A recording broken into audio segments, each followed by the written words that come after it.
Hey, I am Oz Craggs. This is my studio, Hidden Track Studios. We're here today with Audient, showing their interface Sono, which is kind of predominantly designed for guitar recording, but we're going to show today how we can use it for recording vocals and bass and synths and all sorts. We're here with a band called Skies to let us basically use their new single, Born Yesterday, that has just come out, and we're going to be going through that song and showing what we can do with a Sono, how quickly we can get great sounds out the box and strike while the iron's hot. So it's a really cool product and a cool song, so I hope you enjoy.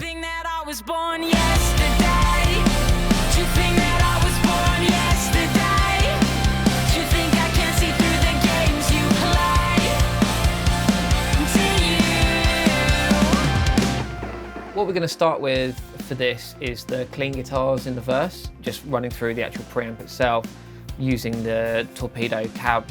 On the record we used a delay pedal as well, so we're going to put that in the front end of it just to add a bit of kind of space and a bit of vibe in between it.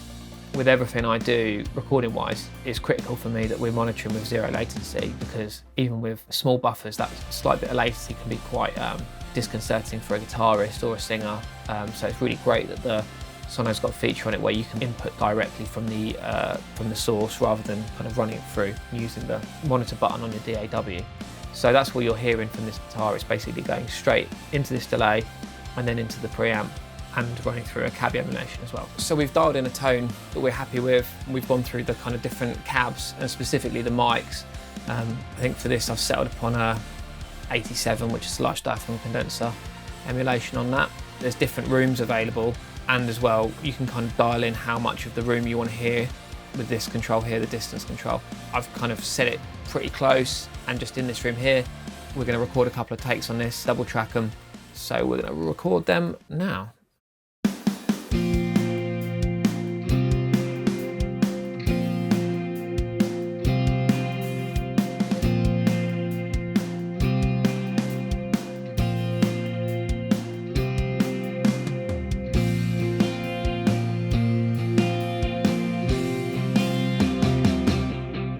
Excellent. So as you can see on the screen now, we've got 2 takes of that.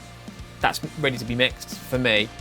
I would usually pan these out to maybe 75% either way. The reason I don't go out all the way is that we'll save the kind of fully wide stuff for the chorus, so the chorus has got more of an impact thing. Just a little tip there that can sound really cool. Awesome. Sounds great to me. Let's move on. Now we've captured the clean guitars for the verse, we're going to look at the chorus, which is a more of a driven tone, where the kind of song steps up a gear. One thing that's really cool about the Sono is that you can, in tandem with capturing the processed sound like we did in the verse of the cleans, you can capture a clean DI, an unprocessed DI. So for those of you who like using amp sims and have your favourite amp sim presets that you always use, this is a great way of getting something that feels good without having to run it through the CPU, without having to monitor it through your DAW and get the inherent latency associated with that. The actual DI itself really does affect the guitar tone, and that is one thing that Audient spend a long time with. You're going to be capturing something that's arguably a lot better than just a bog standard DI input you'd get on a normal interface. This has basically been designed really specifically to capture a fantastic sound DI. Alongside the clean DI, as I said, we're running through the Tune-Out software.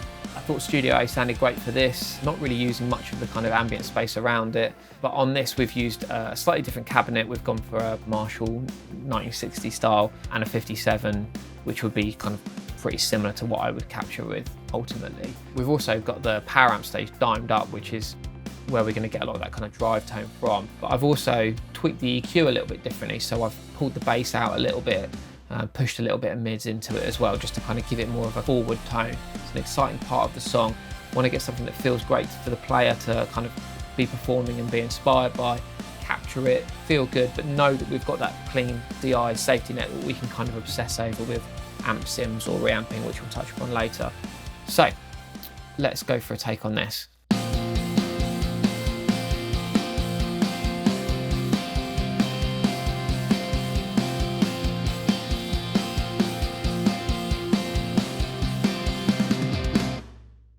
So now we've got 2 performances, which will, usually pan out, as I mentioned earlier, pretty wide for the choruses. But again, we can kind of go a little bit further. So we've got these muted tracks here, which are labeled DIs.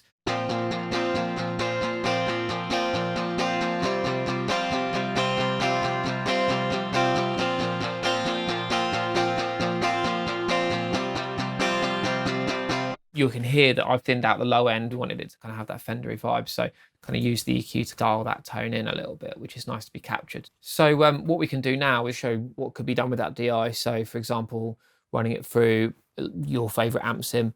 In this case, we're using Positive Grid. So we can have a listen to that.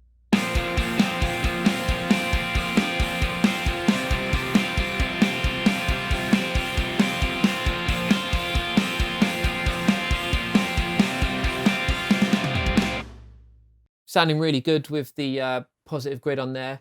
Another option that we've got is it's got a built-in high quality reamp output.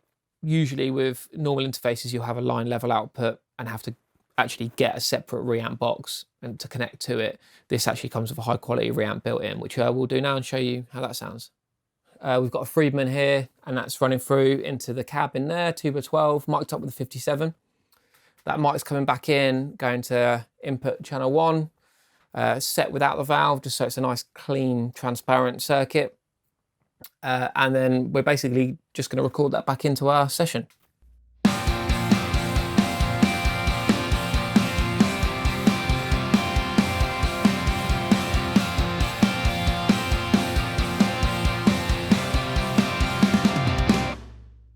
Nice, so we've basically got 3 flavours there from one performance. We've got the clean DI, which is now running Positive Grid. We've got the track that ran through the cab emulation and this circuit here, and we've also now got the reamp channel that's running as well. It's basically got 3 tracks per side for the double track for this to pick from in the mix.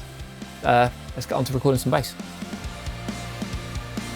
The bass is kind of composite between a live bass and a synth bass, because we like the kind of solid low end from the synth, but also kind of the human feel is really nice to have in there as well, especially in the chorus where it gets a bit more picked and a bit more exciting.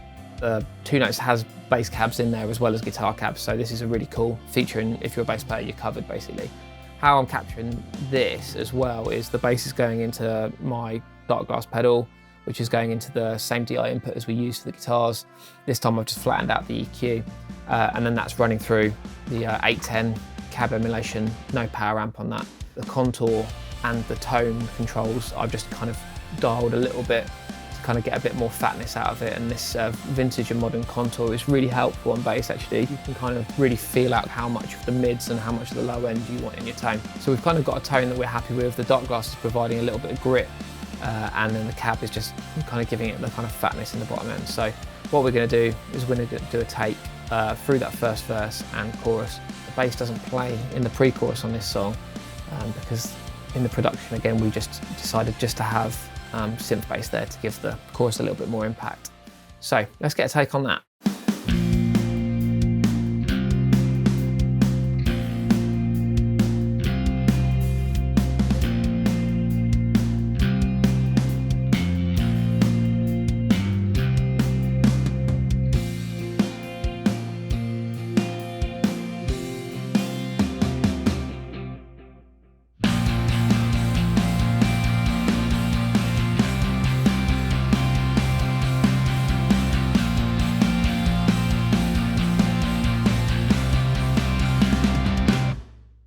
Now we've got the bass guitar down for that, we're going to go back over and lay down the actual synth bass, and then once we've done that we can get onto vocals.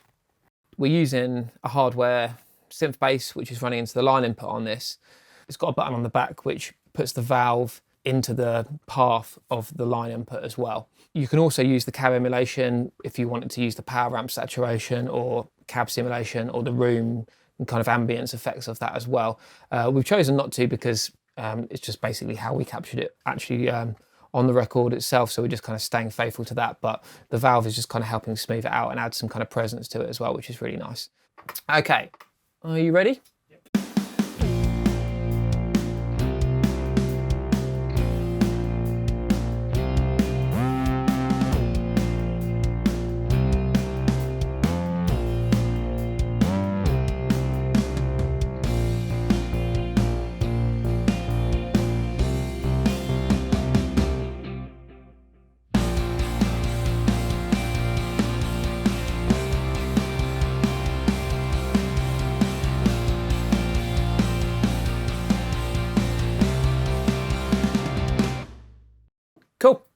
let's do some vocals.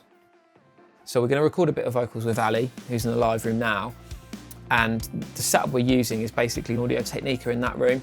It's coming in and going to mic preamp 1. And then that is also going through using the monitor mix settings here, feeding the headphone output and going back through the wall box to Ali's headphones. The mic preamps on Audient stuff are great. They've got a very kind of clear, open sound to them. The great thing is with this as well, you can put the valve to that same stage as well. So we'll probably do that too, is capture maybe a take with and take without to see which is going to fit best in this mix. So we'll get some takes and see how it sounds.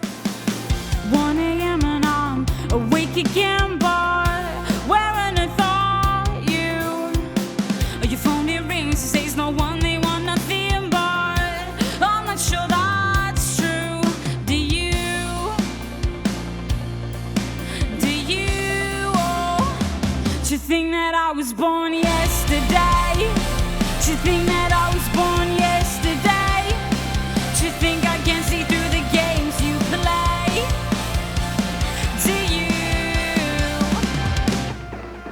So hopefully with this video you can see what's possible with the Sono, how versatile it can be, especially for recording guitars, but also for bass, synths and vocals. It's a really great unit for especially someone that's maybe at home that wants to be able to just record quickly while they're inspired and kind of not have to mess around too much.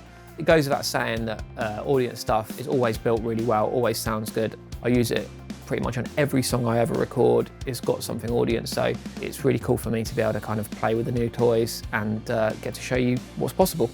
Hope you enjoyed it. Do you think that I was born yesterday?